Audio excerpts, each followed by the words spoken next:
다 함께 일어나셔서 할렐루야 와서 보라 하나님께 찬양 드리겠습니다.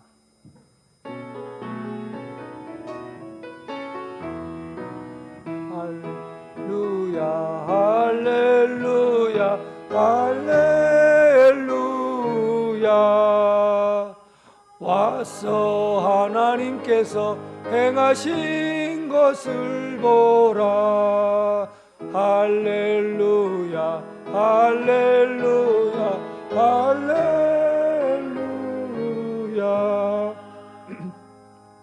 기도를 들으시는 주여, 모든 육체가 주께 나아오리이다. 주께서 택하시고 가까이 오게 하사 주의 뜰에 살게 하신 사람은 복이 있나이다. 우리가 주의 집 곧 주의 성전의 아름다움으로 만족하리이다. 아멘.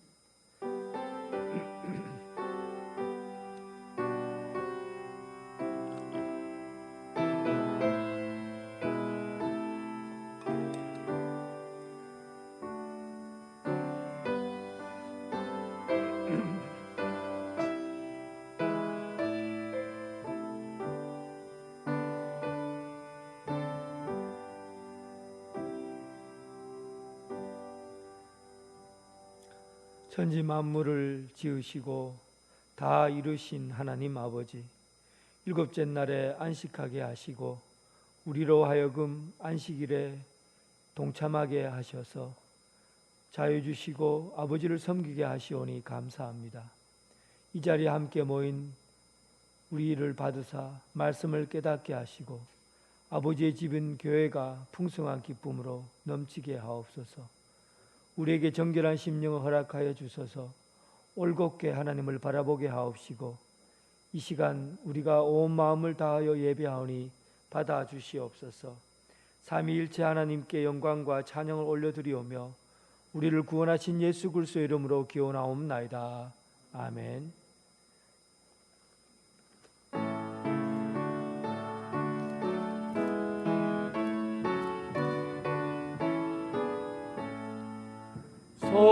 성도여 다 함께 할렐루야 아멘.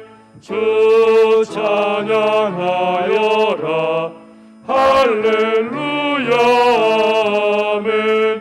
주 보좌 앞에서 택하신 은혜를 찬송하여라 할렐루야 아멘. 만문을 열어라 할렐루야 아멘. 온 하늘 울려라 할렐루야 아멘. 인도자 되시며 친구가 되신 주 그 사랑 끝없다 할렐루야 아멘. 주 찬양하여라 할렐루야 아멘. 찬양은 끝없다 할렐루야 아멘. 거룩한 집에서 은총 기리며 늘 찬송 부르자 할렐루야 아멘. 사도신경으로 신앙 고백 드리겠습니다. 나는 전능하신 아버지 하나님 천지의 창조주를 믿습니다. 나는 그의 유일하신 아들 우리 주 예수 그리스도를 믿습니다. 그는 성령으로 잉태되어 동정녀 마리아에게서 나시고 본디오 빌라도에게 고난을 받아 십자가에 못 박혀 죽으시고 장사된 지 사흘 만에 죽은 자 가운데서 다시 살아났으며 하늘에 오르시어 전능하신 아버지 하나님 우편에 앉아 계시다가 거기로부터 살아있는 자와 죽은 자를 심판하러 오십니다. 나는 성령을 믿으며 거룩한 공교회와 성도의 교제와 죄를 용서받는 것과 몸의 부활과 영생을 믿습니다. 아멘. 교동문 17번입니다.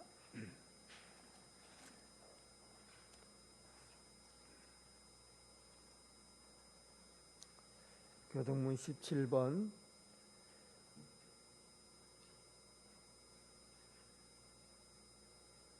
너희 권능 있는 자들아 영광과 능력을 여호와께 돌리고 돌릴지어다.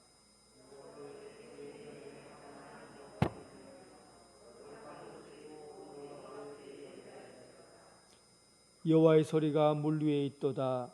영광의 하나님이 우레소리를 내시니 여호와는 많은 물 위에 계시도다.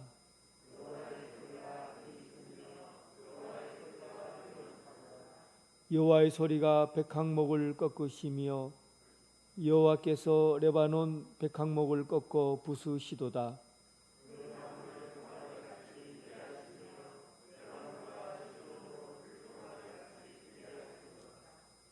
여호와의 소리가 하염을 가르시도다.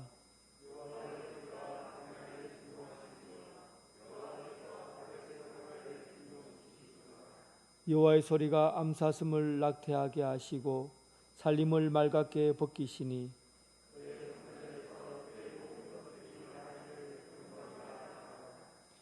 여호와께서 홍수 때 자정하셨으며 여호와께서 영원하도록 왕으로 자정하시도다.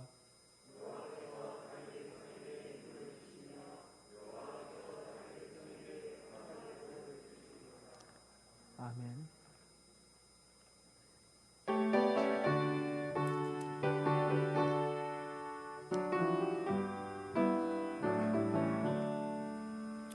예수를 나의 구주 삼고 성령과 피로써 거듭나니 이 세상에서 내 영혼이 하늘의 영광 누리도다.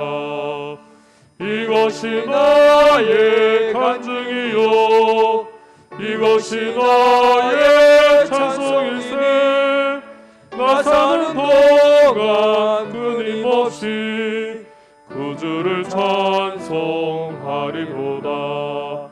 온전히 주께 맡긴 내 영 사랑의 음성을 듣는 중에 천사들 왕래하는 것과 하늘의 영광 보리로다. 이것이 나의 간증이요 이것이 나의 찬송일세. 나 사는 동안 끊임없이 구주를 찬송하리로다. 주 안에 기쁨 누림으로 마음의 풍랑이 잔잔하니 세상과 나는 간 것 없고 구속한 주만 보이도다. 이것이 나의 간증이요 이것이 나의 찬송일세. 나 사는 동안 끊임없이 구주를 찬송하리로다.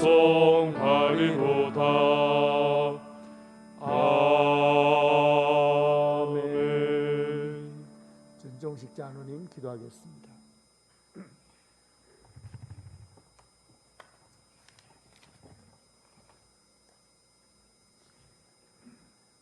새롭게 시작할 수 있는 힘을 주시는 은혜로우신 하나님 아버지, 죄와 허물로 인하여 멸망할 수밖에 없는 저희들을 위해 생명과 평화의 빛으로 오신 예수 그리스도를 통해 구원의 은혜를 베풀어 주시고 연약한 저희들을 끝까지 사랑하심으로 아버지의 마음을 드러내신 것처럼 저희들도 서로 사랑함으로써 하나님의 뜻을 세상에 드러내며 살게 하신 그 은혜에 감사와 찬양을 올려드립니다.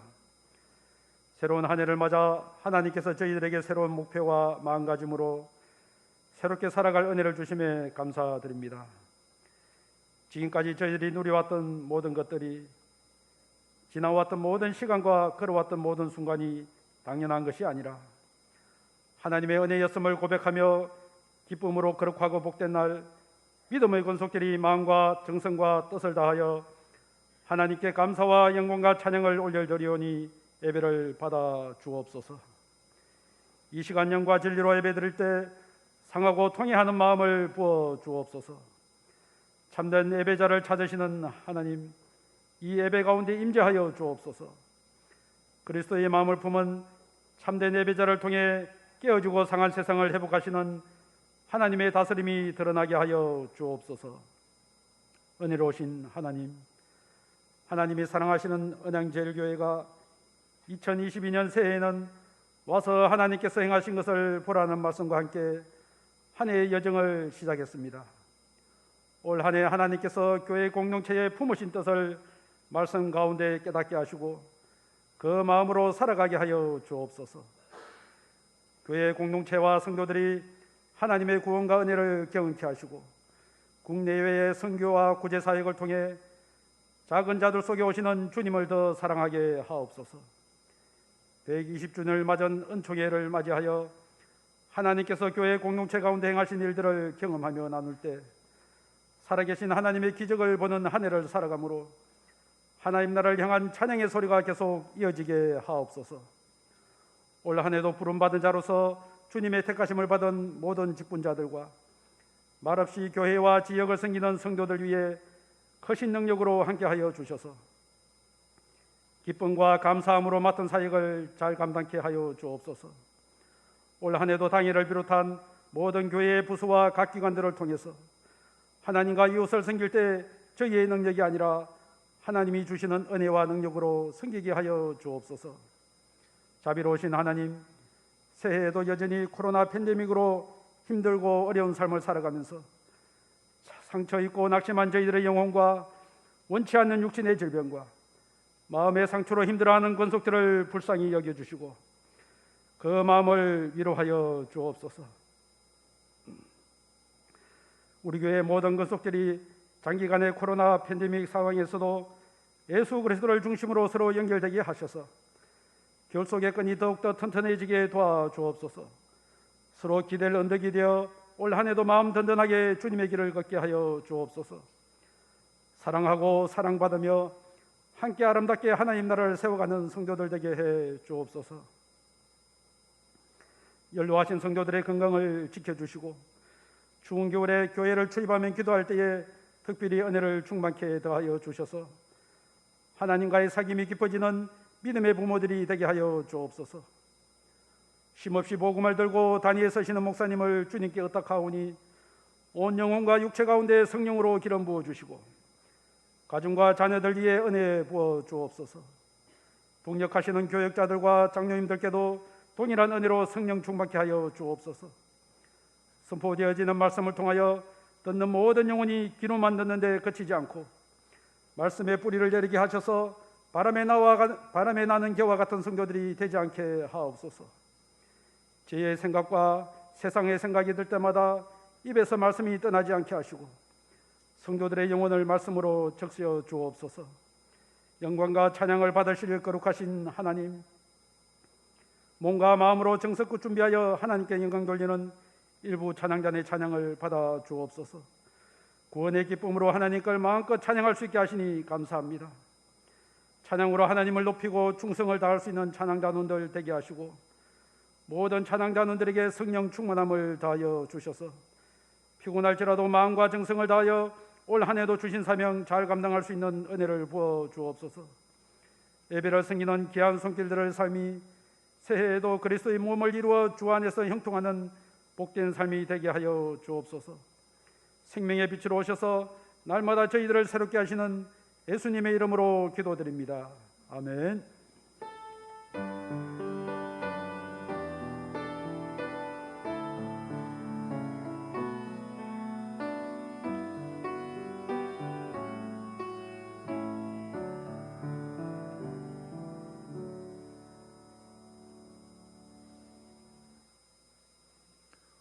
우리 교회 처음 오신 여러분을 진심으로 환영합니다. 새 가족으로 등록하여 주시고 담임 목사님과 신앙 상담을 하여 주시기 바랍니다.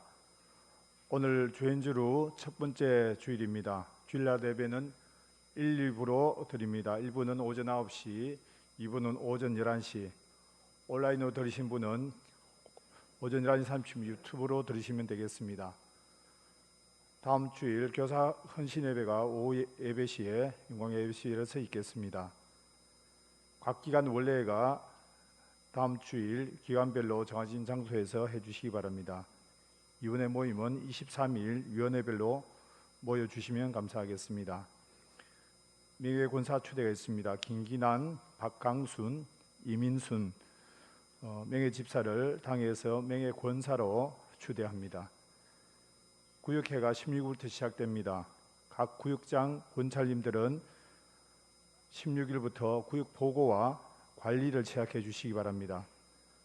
헌금 약정을 2022년 헌금 약정을 하여 주시기 바랍니다. 유아 세례 정서 및 세례 입교 정서를 사무실에서 찾아가 주시기 바랍니다. 온라인 예배 시 헌금은 교회 계좌로 하여 주시기 바랍니다. 정영숙 집사님이 모친 고 송양순 성도님이 별세하셔서 어제 은혜롭게 장례식을 잘 치렀습니다. 상주회 회원 되신 분들은 부의금과 연회비를 회계되시는 여종선 권사님께 내주시기 바랍니다. 성경 읽기 릴레이가 1013동째 진행 중입니다. 강구 이상입니다.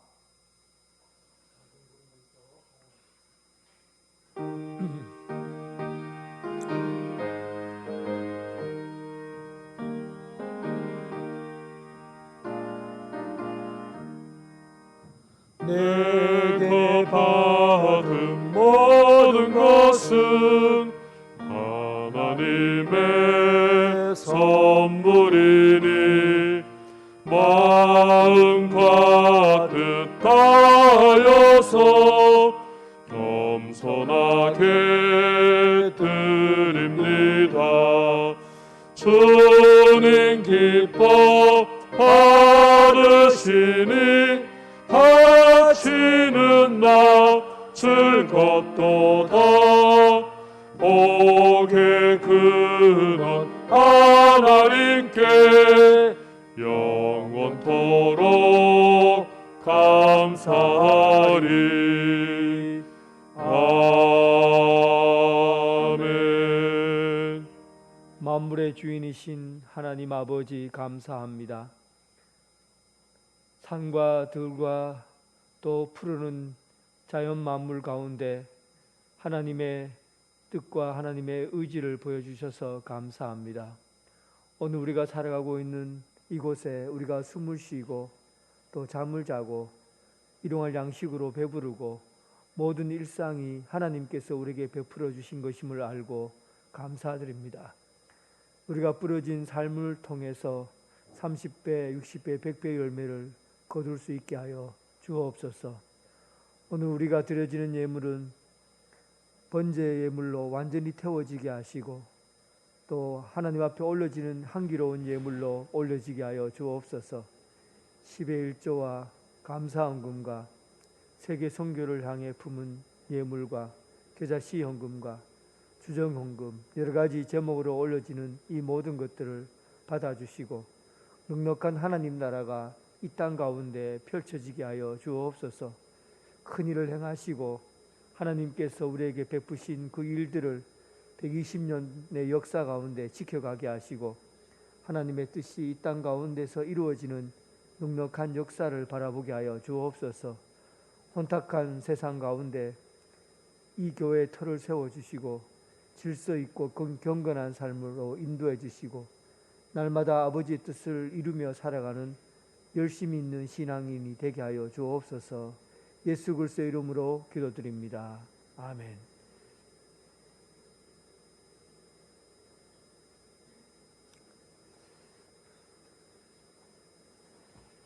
오늘 하나님께서 우리에게 주신 말씀은 마가복음 1장 1절부터 8절까지 말씀입니다.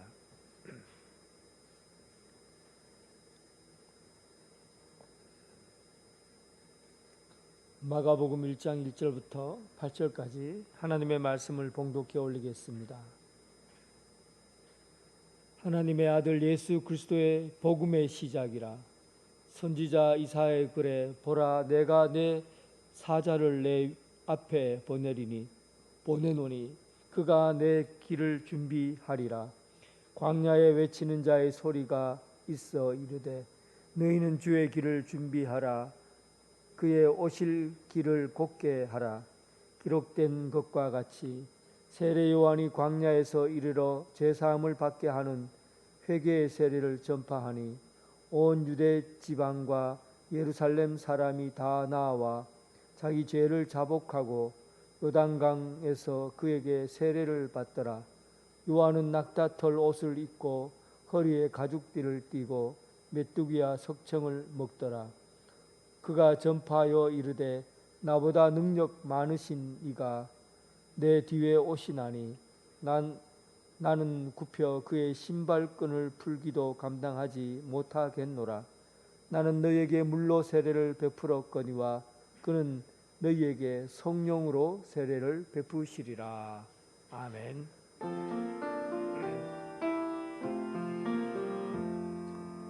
아버지 한 말씀 내가 살겠네 내가 살겠네 아멘 아멘 아멘 아멘 아멘.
아멘.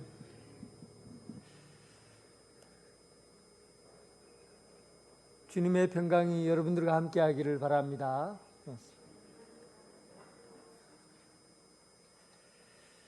국민학교 운동장에서 운동회를 할 때 달리기 하잖아요.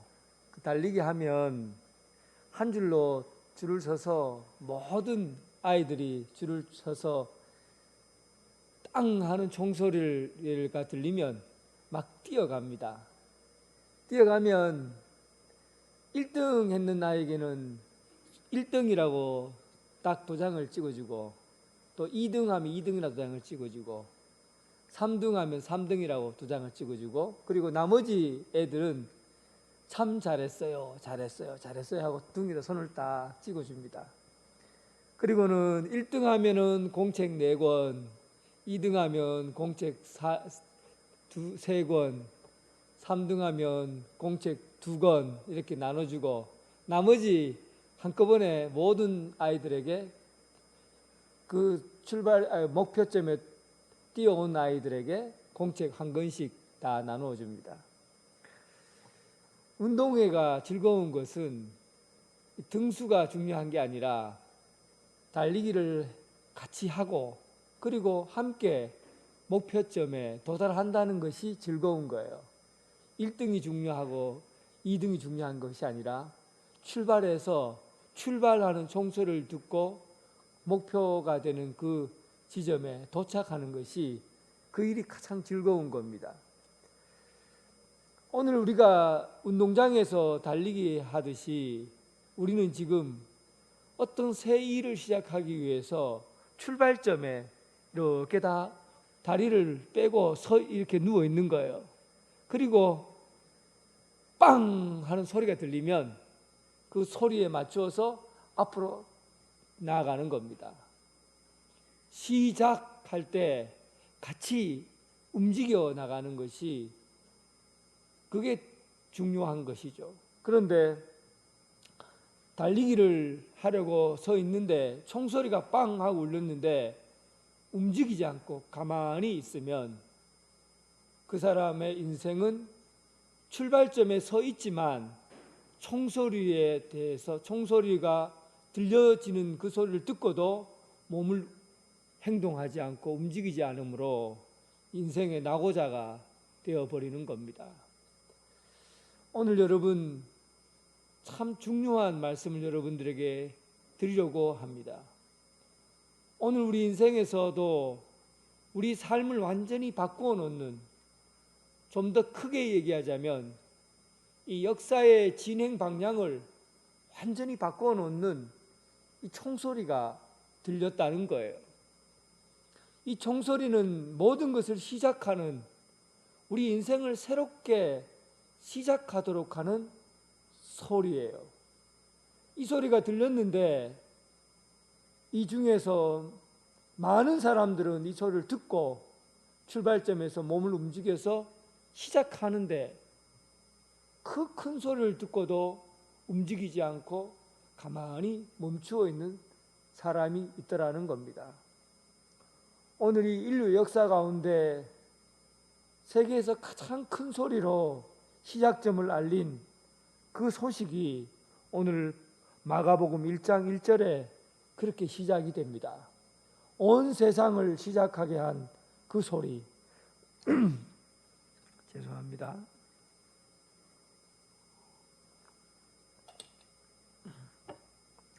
마가복음 1장 1절, 하나님의 아들 예수 그리스도 복음의 시작이라.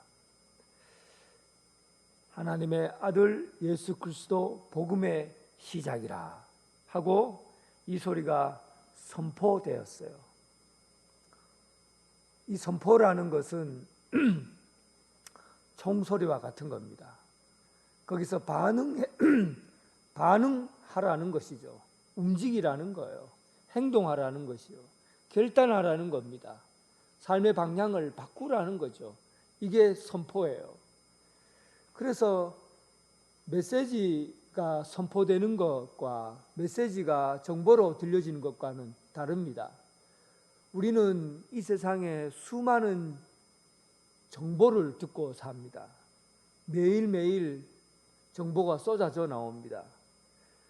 오미크론 이 전염병이 얼마나 많은 사람을 감염시켰는가, 또 오늘은 울산에서 교통사고가 몇 건 일어났는가, 그리고 대통령 후보들이 나와서 어떤 일을 하겠다고 그렇게 공약을 발표하는가, 오늘 날씨는 어떤가, 또 바닷가에서 바람은 얼마나 부는가, 이런 이야기들이 수도 없이 진짜 수천 수만 가지의 정보가 하루아침에 막 쏟아져 내려옵니다.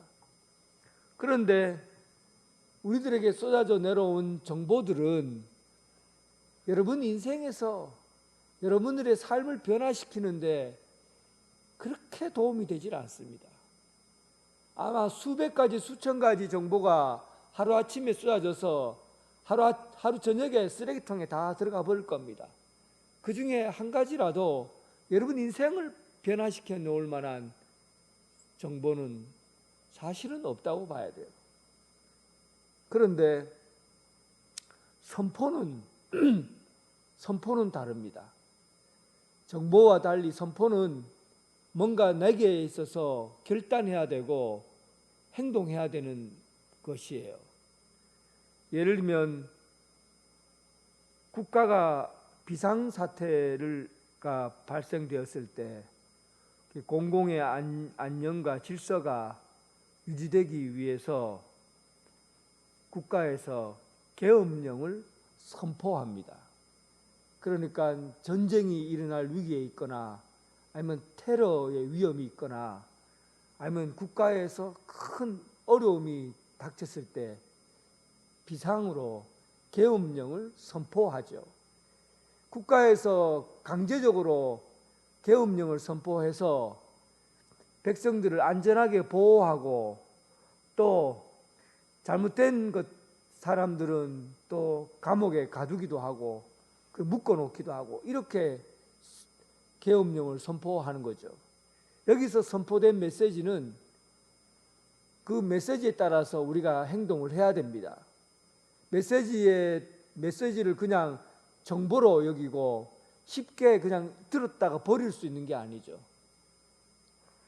오늘 하나님의 아들 예수 그리스도 복음의 시작이다라는 이 메시지는 계엄령보다도 훨씬 더 강력한 행동 지침을 갖고 있는 선포예요.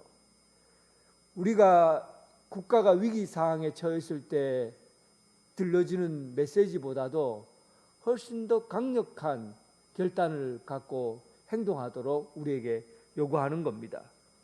이 메시지를 듣고 행동에 옮기는 사람은 생명의 길을 걷고 영원한 삶을 살아갈 수 있지만 이 메시지를 듣고 거부하고 그 인생을 시작하지 않는 사람은 망하는 길을 갈 수밖에 없는, 심판의 길에 이를 수밖에 없는 그런 메시지라는 겁니다.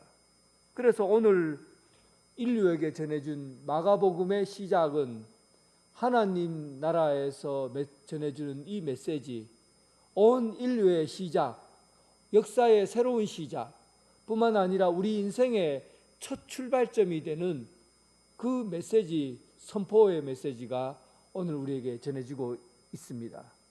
하나님의 아들 예수 그리스도 복음의 시작이라. 그런데 이 시작을 알리기, 이 거대한 역사를 우리에게 소개하기 전에 미리 와서 하나님 나라의 메시지, 또 예수 그리스도가 이 땅에 오실 것이라는 것을, 세상을 변화시키고 바꾸어 놓을, 이 세상의 역사를 완전히 바꾸어 놓을 하나님 나라가 이 땅에 임하고 예수 그리스도께서 이 땅에 오실 것이라는 것을 미리 와서 알려주고 예고한 사람이 있습니다. 그러니까 미리 예수님이 오시기 전에 미리 준비시키려고 오는 사람이 있다는 거예요. 오늘 본문 말씀 2절에 보면 선지자 이사야의 글에 보라 내가 내 사자를 내 앞에 보내노니 그가 내 길을 준비하리라. 그러니까 오늘날 이 땅에 전파되는 메시지가 선포예요. 참으로 강력한 무게감 있는 선포입니다. 이 일이 미리 전파되기 전에 이 일이 있을 것이라는 것을 준비하는 사람이 있더라는 거예요. 그 준비하는 사람은 내 앞에 사자를 보내노니 이 사자를 의미합니다. 이 사자는 무엇을 얘기하고 있습니까? 광야에 외치는 자의 소리이고 주의 길을 준비하고 그리고 주의 길을 걷게 하는 사람으로 얘기하고 있습니다. 옛날 고대 근동에서는 왕이 어떤 마을을 방문하려고 하면 미리 사자를 보내서 준비를 시킵니다. 예를 들면 한양에 우리나라에 왕이 있는데 이 언양읍성에 왕이 행차를 한다 그러면 한 달 전부터 미리 사자를 보내요. 보내서 한 달 후에 이 땅에 언양에 왕이 올 겁니다. 그러니까 마을 읍장들 모여서 준비를 해놓으세요 하면은 왕이 오기 전에 한 달 전부터 그 왕이 오는 길을 일단은 길 위에 큰 바위가 있는지 나무가 떨어져 있는지 나무까지는 다 없애고 또 돌 같은 것도 큰 돌은 없애고 길을 팽팽하게 하고 좁은 길은 좀 넓게 만들고 그리고 마을에 편안하게 들어올 수 있도록 왕이 자는 곳 그리고 왕이 먹는 음식 이런 것들을 미리 다 준비를 해서 왕이 오도록 준비하는 거죠. 그래서 그 일을 먼저 하는 사람이 바로 사자예요. 사자를 미리 보내서 왕이 오도록 준비시키는 것이죠.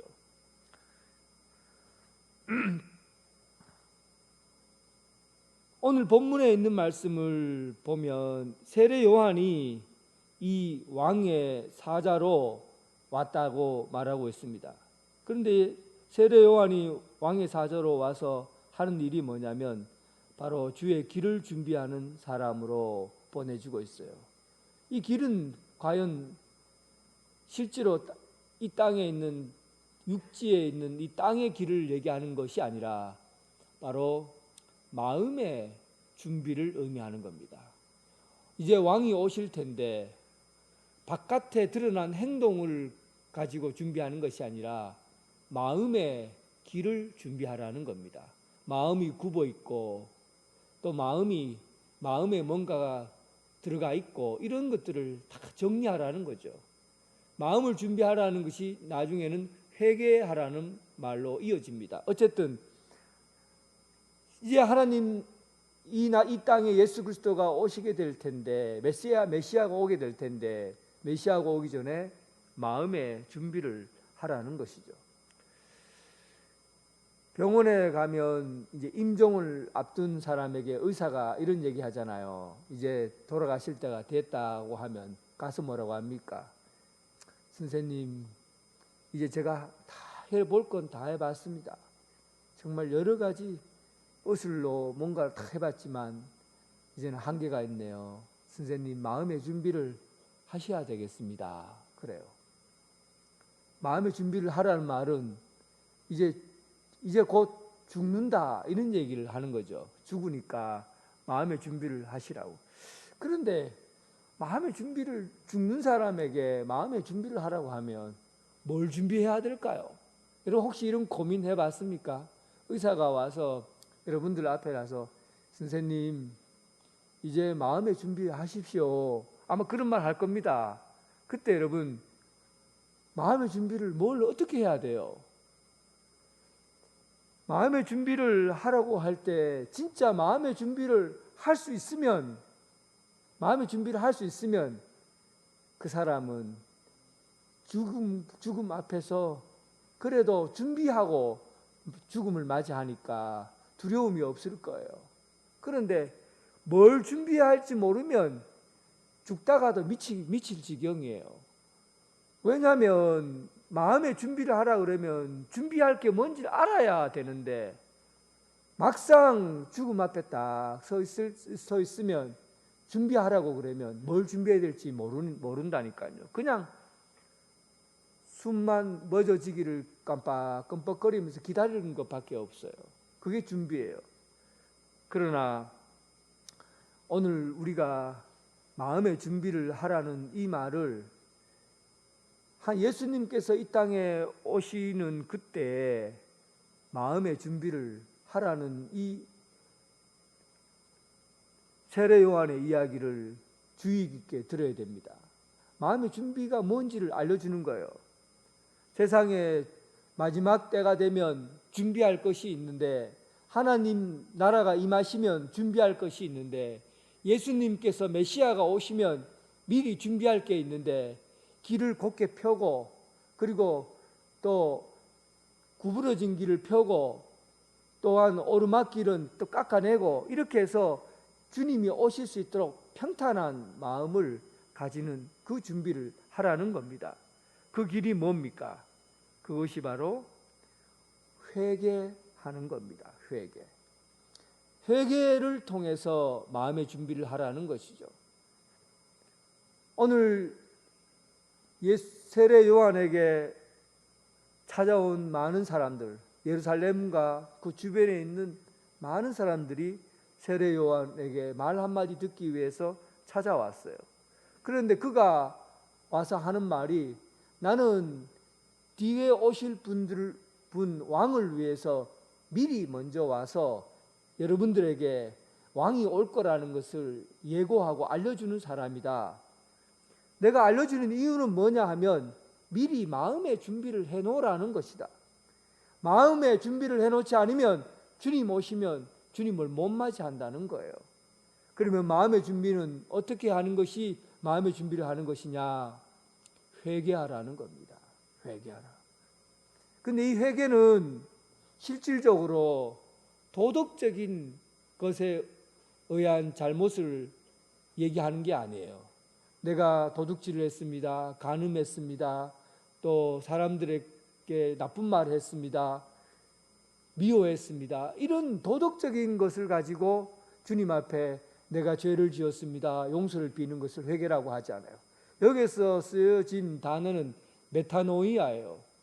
메타노이아는 마음의 방향을 바꾸는 거예요. 마음의 방향을 바꾸는, 마음이 어디로 향하고 있다는 겁니까? 지금까지 우리가 마음이 세상을 향하고 있는 거예요. 세상의 가치를 추구하고, 세상의 유익을 추구하고, 세상의 탐욕을 내가 구하기 위해서 찾아가고, 세상의 필요를 위해서만 내 인생을 살아온 거예요. 이런 세상 가운데 살아가고 있는 삶의 방향을 하나님께로 돌이키라는 겁니다. 세상 등지고 하나님께 나아오라는 것이죠. 하나님과 관계가 회복되는 것을 메타노니아라고 하는 겁니다. 결국은 세례 요한이 유대인들에게 준비시키려고 했던 것은 마음의 방향을 바꾸는 일이에요. 세상으로 향하고 있는 마음의 방향을 하나님께로 돌이키는 이 일들을 준비시킨 겁니다. 이렇게 하나님과의 관계가 회복되어야만 예수님을 맞이할 수 있는 마음이 되는 거예요. 그래서 결국은 오늘 본문의 말씀처럼 그들에게 회개하라고 선포하고, 회개함으로 하나님 앞에 돌아오라고, 그리고 그들에게 세례를 베풀게 됩니다. 5절에 보면 온 유대 지방과 예루살렘 사람들이 다 나와서 자기 죄를 자복하고 요단강에서 그에게 세례를 받았다. 여러분, 이 사건은 유대인들에게 충격적인 사건입니다.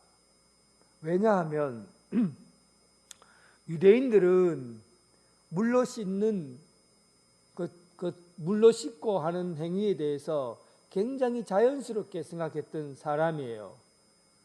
그들은 이 몸이 더러워지는 것이 날마다 더러워지기 때문에 날마다 씻어야 된다고 생각했어요. 그래서 바깥에 나갔다 들어오면 손을 씻고 발을 씻고 하는 정결 의식들은 그들에게는 너무나 자연스러운 신앙 행동이에요. 몸이 배겨 있어요.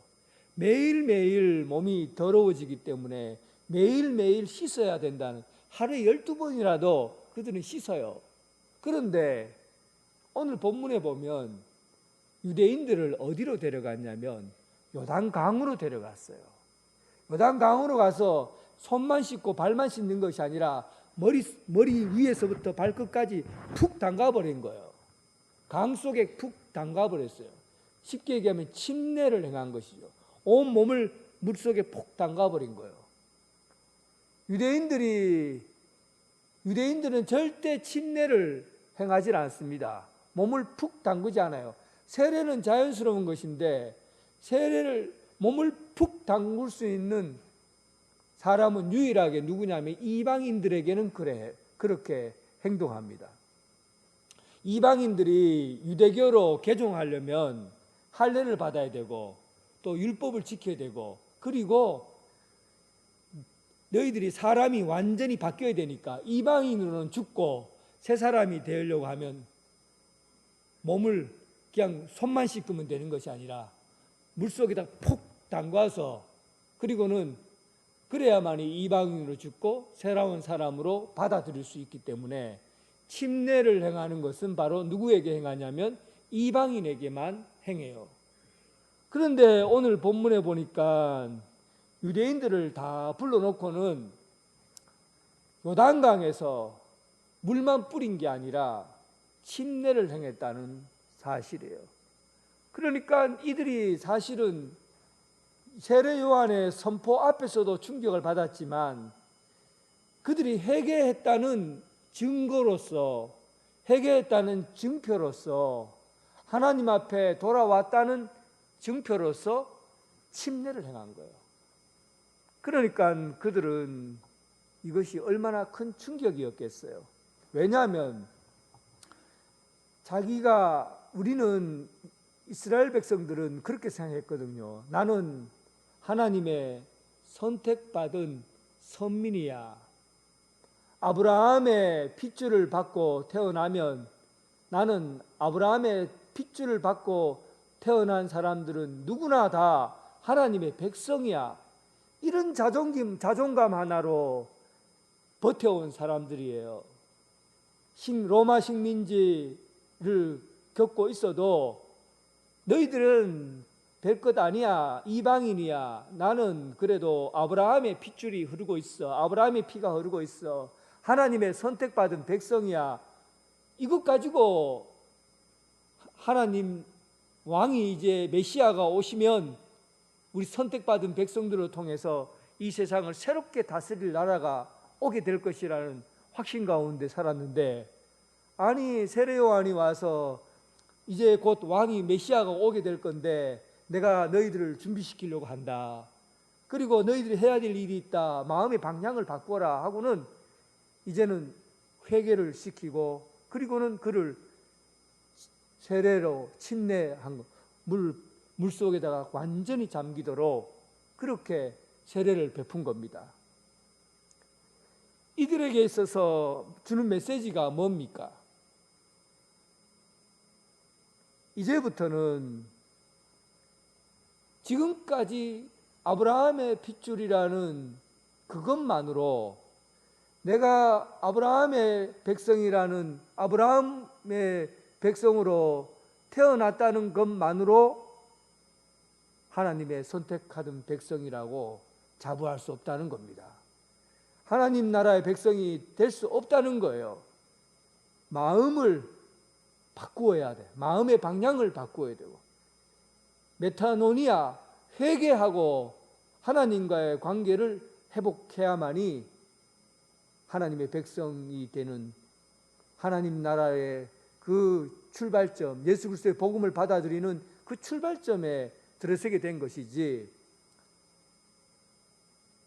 회개하지 않고 내 마음을 돌이키지 않고서는 결코 하나님의 백성이 될 수 없다는 겁니다. 껍질을 가지고서는 더 아무리 노력해도 아무것도 이룰 수 없다는 것이죠. 선민으로 태어난 것도 껍질에 불과하다는 겁니다.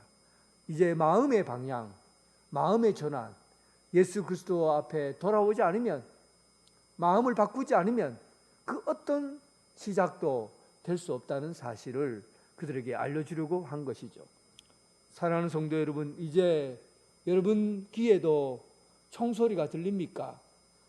하나님 나라, 하나님의 아들 예수 그리스도 복음의 시작이라는 소리가 들립니까? 이 시작의 소리가 여러분들에게 쟁쟁이 들려졌다면 아마 그 소리를 듣고 마음의 방향을 바꾸었을 겁니다. 회개하고 그리고 주님 예수 그리스도께로 돌아오고, 그리고 아버지에게 우리 삶의 방향을 완전히 바꾸고, 그리고 하나님 나라 그 출발점에서 여러분은 출발했으리라 생각합니다. 오늘 6절 말씀 보십시오. 요한은 낙타털을 입고 허리에 가죽띠를 띠고 메뚜기와 석청을 먹더라. 그런데 세례 요한을 이야기하면서 세례까지 다 베풀고 난 다음에 다시 세례 요한의 모습을 얘기하는 이유가 뭘까요? 요한은 낙타털을 입고 허리에 가죽띠를 띠고 메뚜기와 석청을 먹었더라. 이게 그렇게 중요한 겁니까? 세례 요한이 뭘 먹었는지, 뭘 입었는지, 이게 중요한 이야기입니까? 그런데 오늘 이 본문이 마태, 마가, 누가, 요한에 걸쳐서 세례 요한이 무엇을 입고 있는지, 무엇을 먹었는지가 관심의 대상이 된 이유가 있어요. 이 이유를 분명히 알아야 됩니다. 왜 세례 요한이 입고 있는 옷에, 먹고 있는 음식에 관심을 가지고 있는가 하면, 이 세례 요한이 바로 예언자로 왔다는 사실을 강조하기 위해서예요. 그가 먹고 있는 음식과 또 먹는, 입고 있는 옷과 이것은 엘리야와 굉장히 많이 닮아 있고, 또 광야에서 외쳤던 수많은 예언자들의 모습과 예언자의 모습을 닮아 있기 때문에 이가 먹고 있는 옷이라든지 행동하는 것을 보고 이 사람이 바로 예언자구나 라는 것을 이스라엘 사람들에게 명확하게 알려주기 위해서예요. 이게 얼마나 중요한 사건이었기에 예언자라는 사실이 왜 그렇게 중요했을까 하는 거죠. 이스라엘에게서 유독 다른 종교에서 나타나지 않는 특별한 사람이 바로 예언자예요. 유대인들이 예언자라는 이것이 다른 이방인들의 종교하고 다른 색깔을 띠고 있습니다.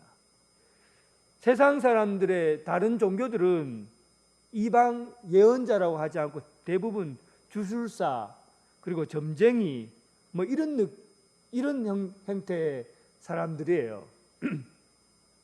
원래 한국에서도 아마 많은 사람들이 새해가 되면 자기 생년월일을 가지고 미리 점을 쳐봤을 겁니다. 그리고 올해는 내가 어떤 띠고 오늘 내가 올해는 잘 될 것이다. 재물운이 있을 것이고 건강운이 있을 것이고 또 결혼도 잘하게 될 거고 막 이런 것들을 점을 쳐요.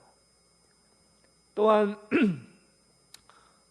카드 한 장, 또 화토 한 장을 가지고도 아이고 올해는 달이 떴네, 내 인생에 달이 뜨겠구나 하고는 자기 미래에 대해서 점을 쳐요. 수많은 마을마다 얼마나 공부를 많이 하는지 마을마다 철학관이 있어서 철학관에 가서 자기 사주팔자를 가지고 올해 인생을, 운명을 점을 치는 거죠.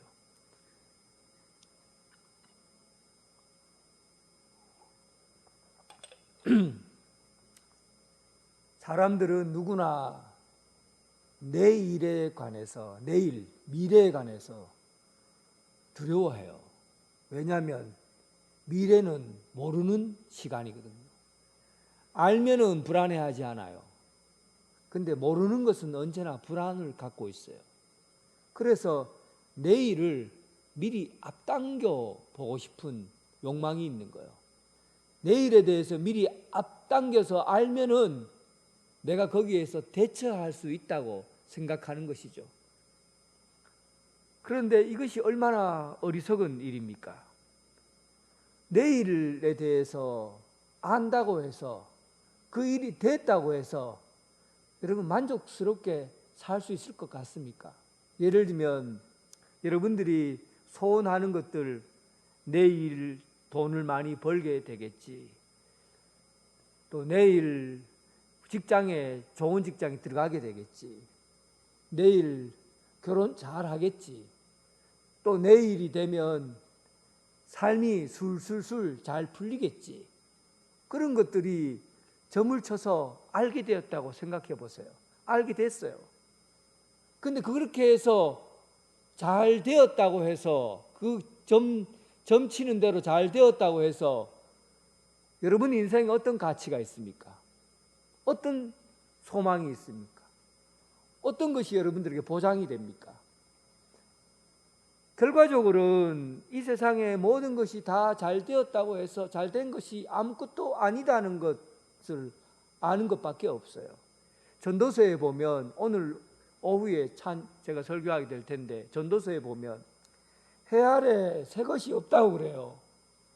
해 아래 새 것이 없다는 것은 우리는 미래에 날마다 새로운 것이 주어지게 될 것이고 좋은 일이 풀려질 것이라고 생각했는데, 그 다음 날 그 해에 도착해 보면 늘 우리가 행했던 똑같은 일이 반복되어져 있을 뿐이지 더 나은 것이 없다는 것을 알게 돼요.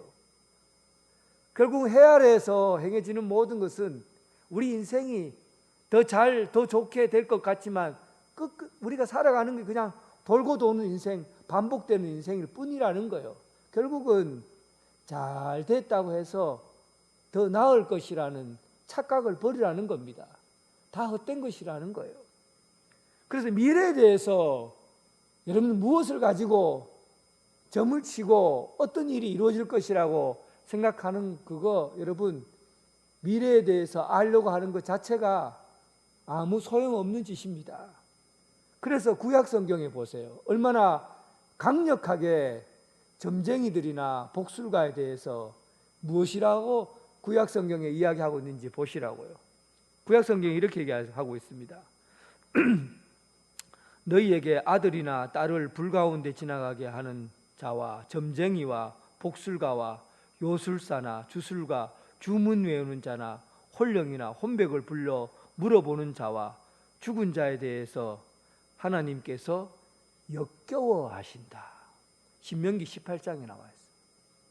하나님께서 내 미래에 대해서 사람을 통해서 알려고 하는 그런 행동을 하나님이 역겨워한다는 거예요. 왜 그렇습니까? 미래가 뭐예요? 미래가 우리 인생에 어떻게 될 것인가가 미래가 아니에요. 미래를 여러분들 모르고 있기 때문에 그래요. 미래는 뭡니까?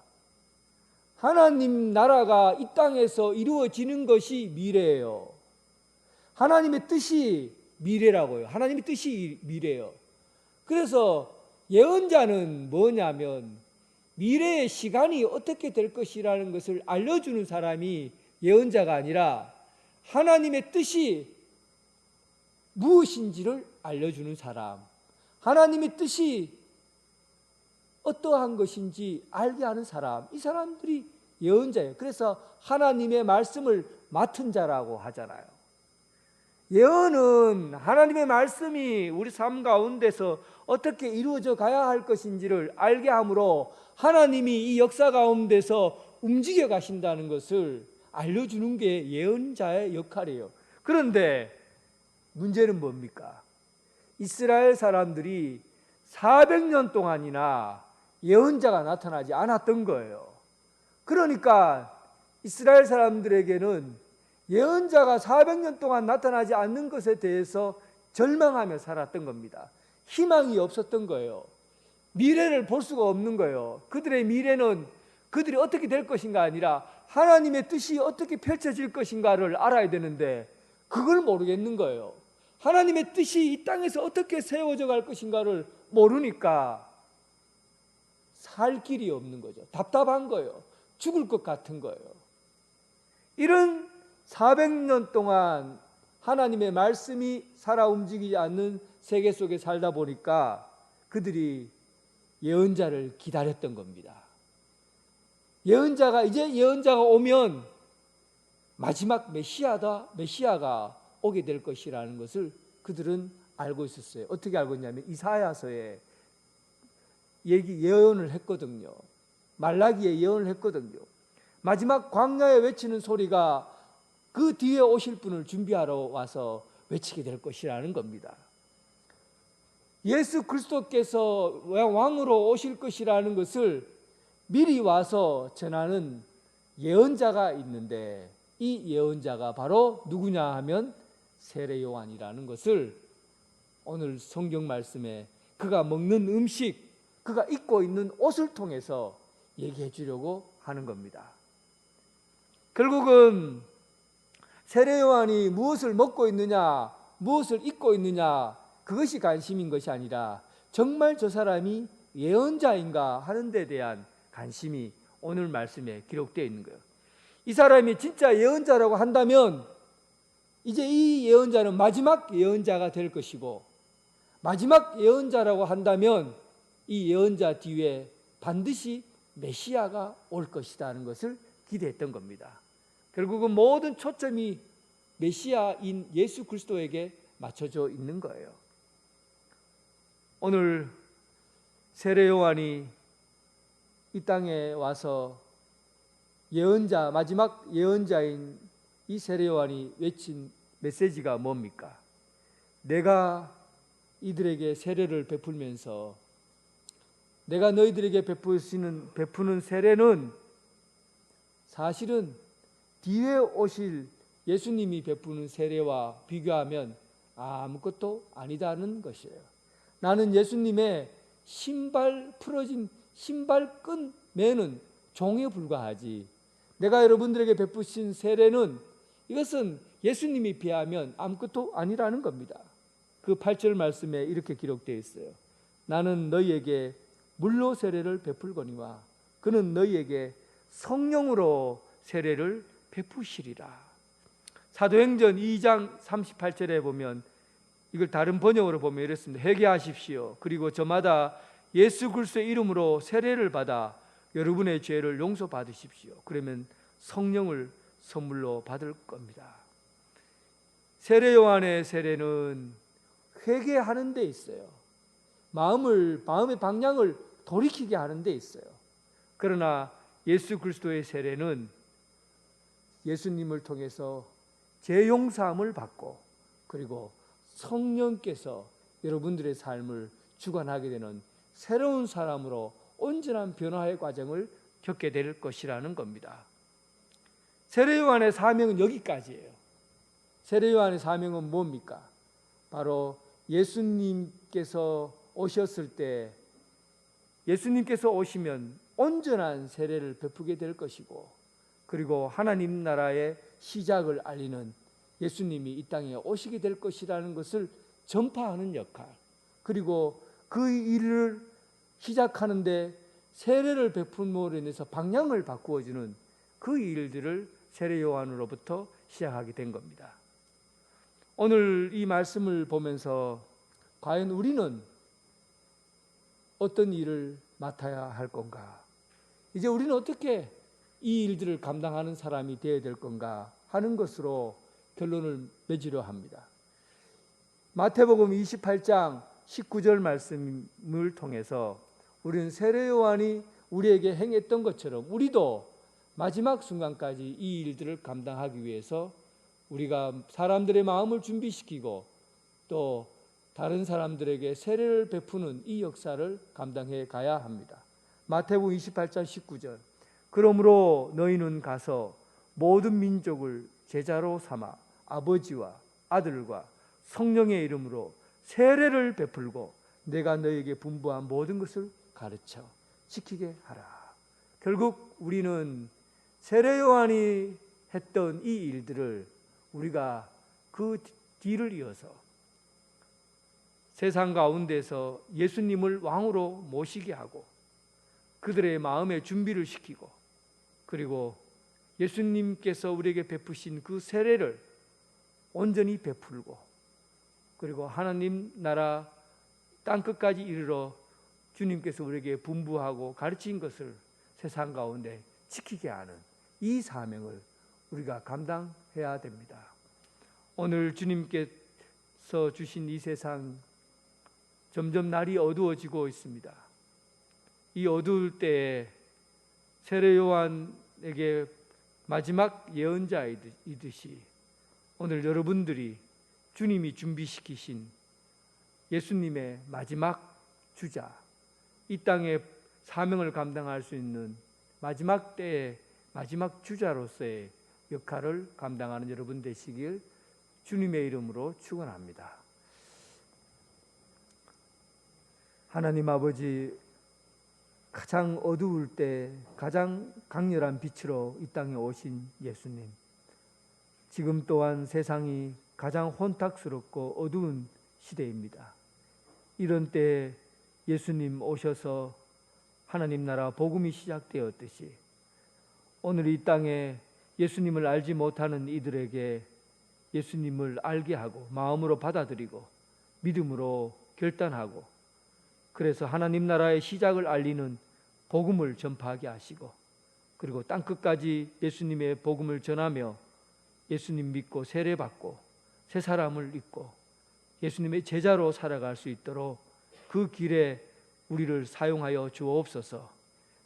세례 요한이 이 땅의 마지막 예언자이듯이 이제 우리가 이 땅에 예수님을 전하는 마지막 주자로서의 사명을 감당하게 하여 주옵소서. 예수님 이름으로 기도드립니다. 아멘. 다 함께 일어나셔서 찬양 드리겠습니다.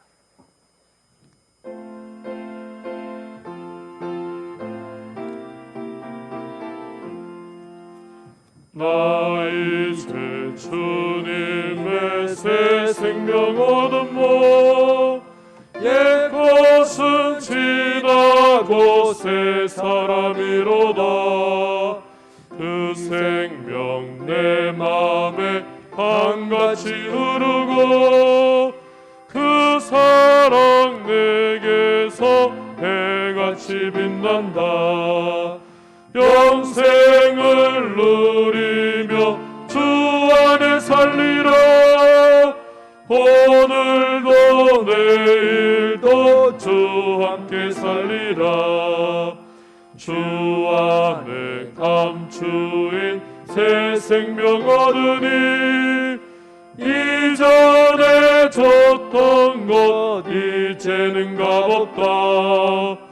하늘의 은혜와 평화를 맛보니 찬송과 기도로 주 함께 살리라. 영생을 누리며 주 안에 살리라. 오늘도 내일도 주 함께 살리라. 산천도 초목도 새 것이 되었고 죄인도 원수도 친구로 변한다. 새 생명 얻은 자 영생을 누리니 주님을 모신 맘 새 하늘이로다. 영생을 누리며 주 안에 살리라. 오늘도 내일도 주 함께 살리라. 주 따라가는 길 험하고 멀어도 찬송을 부르며 뒤따라가리라. 나 주를 모시고 영원히 살리라. 날마다 섬기며 주 함께 살리라. 영생을 누리며 주 안에 살리라. 오늘도 내일도 주 함께 살리라. 이제는 예수 그리스도의 은혜와 극진하신 하나님의 사랑과 성령님의 교통하심이 이제 이 세상 끝까지 예수 그리스도의 복음을 전하며 만민들에게, 예수님을 알지 못하는 이들에게 예수 이름으로 세례를 주고 또 주님이 가르쳐 주신 것을, 분부한 것을 가르쳐 지키게 하는 이 땅의 마지막 전도자로서 주의 사명을 감당하길 원하는 오늘 이 자리에 모인 성도들과 각 가정에서 예배드리는 성도들 위해 지금부터 영원토록 함께 하시기를 간절히 축원하옵나이다. 아멘.